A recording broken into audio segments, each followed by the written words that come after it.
तो दोस्तों, स्वागत है आपको नेशनल न्यूज टुडे में। और आज हम आपको इस वीडियो के माध्यम से देश विदेश के खबरों के बारे में बताएंगे। दोस्तों, भारत WTO की सदस्यता छोड़ने की बात कर सकता है, UN में सख्त तेवर दिखा सकता है और दुनिया को यह साफ संदेश दे सकता है कि भारत अब किसी के इशारे पर चलने वाला देश नहीं है।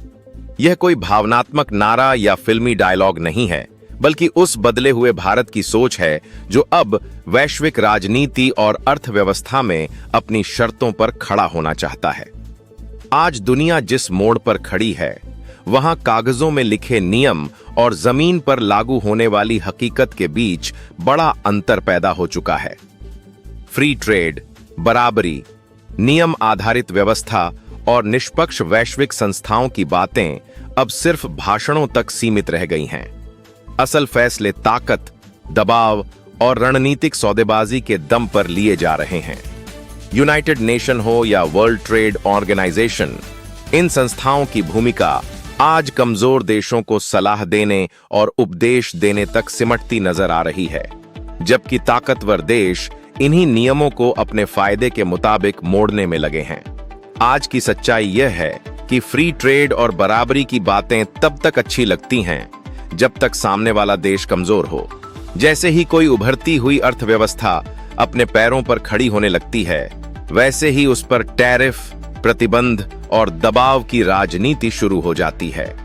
भारत पिछले कुछ वर्षों में उसी मोड़ पर पहुंच चुका है जहां उसकी आर्थिक ताकत और रणनीतिक स्वतंत्रता कुछ देशों को असहज करने लगी है। पहले अमेरिका ने टैरिफ और ट्रेड प्रेशर का खेल शुरू किया और अब उसी दिशा में मेक्सिको भी कदम बढ़ाता हुआ दिखाई दे रहा है। आमतौर पर मेक्सिको को बहुत बड़ा वैश्विक खिलाड़ी नहीं माना जाता, लेकिन असलियत यह है कि आज मेक्सिको नॉर्थ अमेरिका की सप्लाई चेन की रीढ़ बन चुका है। अमेरिका की बड़ी बड़ी इंडस्ट्री सीधे या अप्रत्यक्ष रूप से मेक्सिको पर निर्भर हैं और भारत ने इसी सप्लाई रूट का इस्तेमाल कर अमेरिकी बाजार तक अपनी पहुंच बनाई थी। यही वजह है कि जब मेक्सिको ने अचानक नया टैरिफ सिस्टम लागू करने की घोषणा की, तो इसका असर सिर्फ भारत या मेक्सिको तक सीमित नहीं रहा। पूरी ग्लोबल सप्लाई चेन में हलचल मच गई। मेक्सिको ने साफ शब्दों में कह दिया कि जिन देशों के साथ उसका फ्री ट्रेड एग्रीमेंट नहीं है, उनके हजारों उत्पादों पर भारी ड्यूटी लगाई जाएगी। इस सूची में भारत का नाम सबसे ऊपर लिया जा रहा है। Automobile, auto parts, textile, footwear, plastic, metal, chemicals, pharma और इंजीनियरिंग गुड्स जैसे वे सभी सेक्टर जिनमें भारतीय कंपनियों ने सालों की मेहनत से अपनी जगह बनाई थी, अब सीधे निशाने पर आ गए हैं। कुछ उत्पादों पर 35% और कुछ पर 50% तक टैरिफ लगाने की तैयारी की जा रही है। अब सवाल यह उठता है कि यह सब अचानक क्यों हुआ? इसका जवाब बहुत सीधा है, दबाव की राजनीति। अमेरिका अगले साल USMCA एग्रीमेंट की समीक्षा करने जा रहा है और मेक्सिको यह दिखाना चाहता है कि वह पूरी तरह अमेरिका की लाइन पर खड़ा है। साफ शब्दों में कहें तो मेक्सिको का यह कदम अपने घरेलू उद्योग से ज्यादा अमेरिका को खुश करने की कोशिश नजर आता है। दिलचस्प बात यह है कि इस फैसले से खुद मेक्सिको के इंडस्ट्री ग्रुप्स भी खुश नहीं हैं।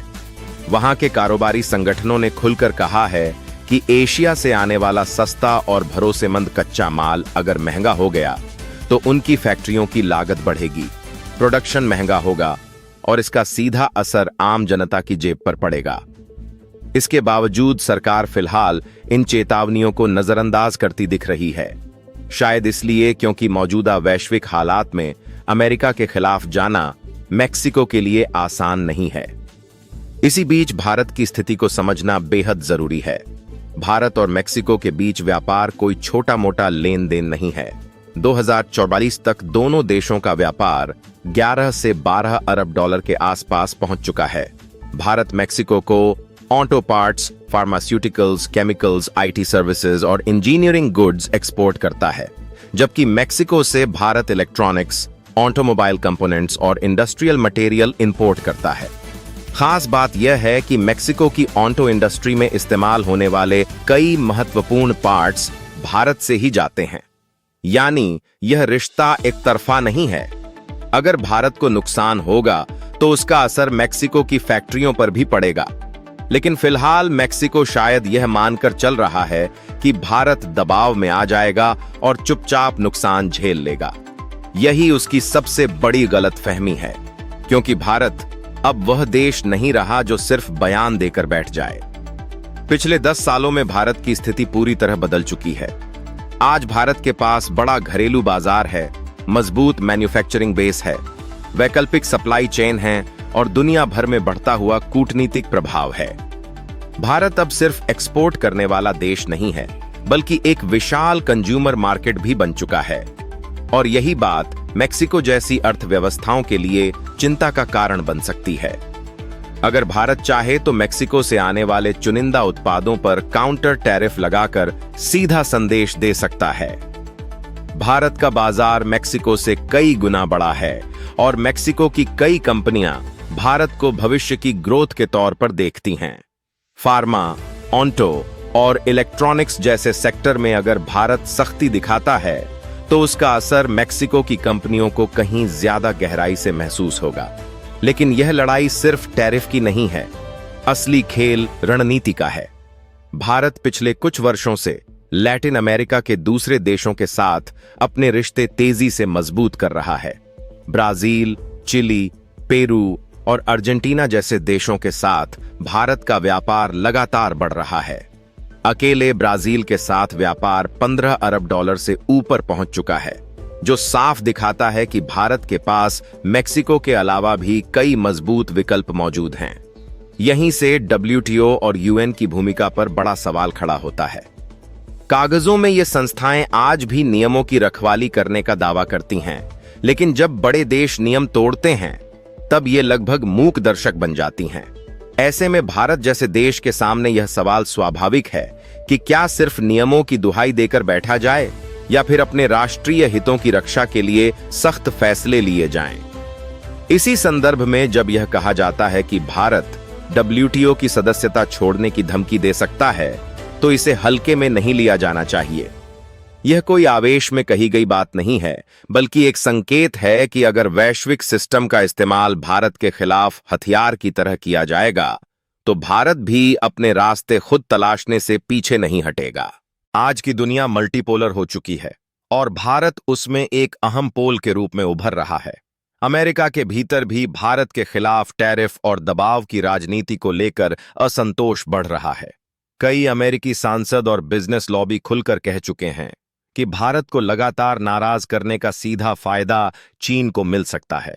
मोदी और पुतिन की मुलाकातों की तस्वीरें सिर्फ कूटनीतिक औपचारिकता नहीं होती, बल्कि वे यह संदेश भी देती हैं कि भारत के पास विकल्प हैं और वह जरूरत पड़ने पर उनका इस्तेमाल करने से नहीं हिचकेगा।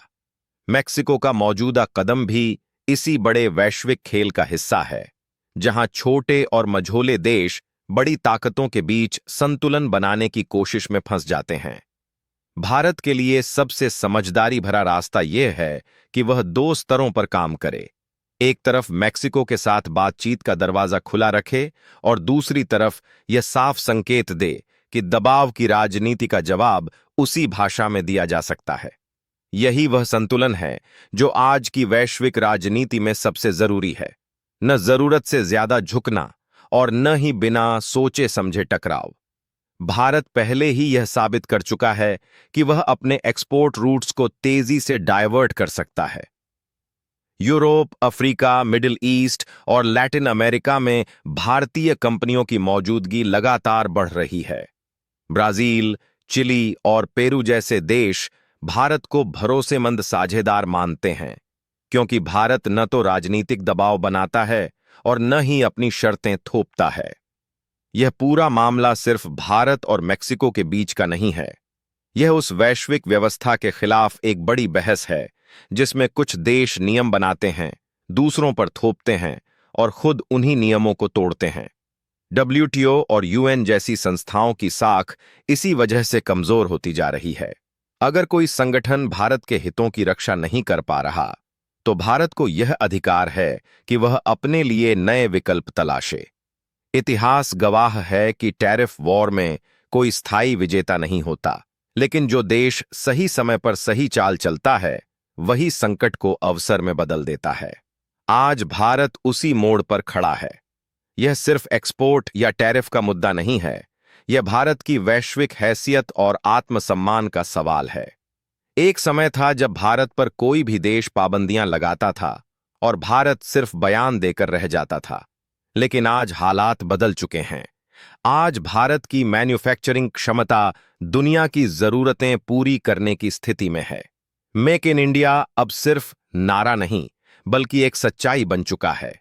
यही वजह है कि भारत के पास आज विकल्प हैं, मजबूरी नहीं। आने वाले महीनों में यह साफ हो जाएगा कि मेक्सिको अपनी सख्त नीति पर टिका रहता है या फिर बातचीत की मेज पर लौटता है। लेकिन एक बात तय है, भारत अब चुप बैठने वाला देश नहीं है। भारत अब जवाब देना भी जानता है और सही वक्त पर सही चाल चलना भी। तो दोस्तों, कैसा लगा आज का यह वीडियो? हमें कमेंट में बताइए और ऐसे ही वीडियो को पाने के लिए हमारे चैनल नेशनल न्यूज़ टुडे को सब्सक्राइब कर लीजिए।